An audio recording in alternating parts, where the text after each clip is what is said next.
කතාවට ආවතින් ඔයා අද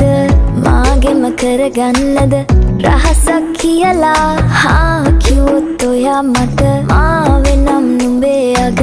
රැජිනිය සදහට මං දෙවරක් නොහිතා සැරෙන් සැරේ කෝලෙන් බල බලා ඇසේ අස්සෙන්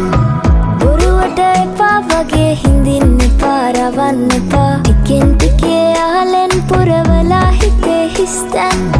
නුඹ මට හිතක් වටින කෙනා නිසා හා චුට්ටක් කතාවට ආවොතින් ඔයා අද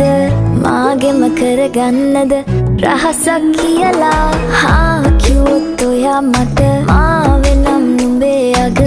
රැජිනිය සදහට මං